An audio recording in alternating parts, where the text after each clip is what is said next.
بسم اللہ الرحمن الرحیم۔ ابراہیم ابن ادم رحمۃ اللہ تعالیٰ کے پاس ایک بزرگ شخص حاضر ہوا، عرض کی کہ مجھے کوئی وصیت فرما دیں۔ ہم نے فرمایا ٹھیک ہے۔ اب نے فرمایا کام کرنا کہ جب تمہارے پاس ملک الموت آئے نا، فرشتہ تمہاری روح قبض کرنے کے لیے، تو اس سے کچھ ٹائم طلب کر لینا، کچھ ٹائم لے لینا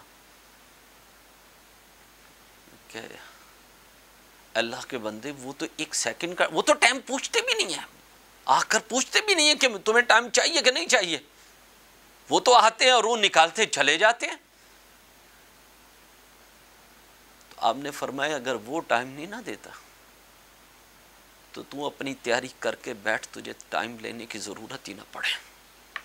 تو خدا کے بندو اپنی آخرت کی تیاری کر کے بیٹھو کہ تمہیں ٹائم لینے کی ضرورت نہ بنے، کہ پھر وہ وقت نہ آئے کہ میں کاش میں دنیا پہ جاتا تو میں دنیا پہ دوبارہ جاتا تو میں توبہ کرتا، میں یہ بھی عمل کرتا، وہ پھر موقع نہیں ملنا۔ یہی وقت ہے، یہی دنیا کا ٹائم، اس وقت اللہ کو راضی کر لو۔ اگر دنیا پہ اللہ کو راضی کر لو گے، کل قیامت کے دن اللہ کامیابیاں عطا فرمائے گا۔ اگر دنیا داری کے اندر پھنسے رہو گے تو پھر دنیا بھی خراب اور آخرت بھی خراب۔ دعا اللہ تعالی عمل کی توفیق عطا فرمائے۔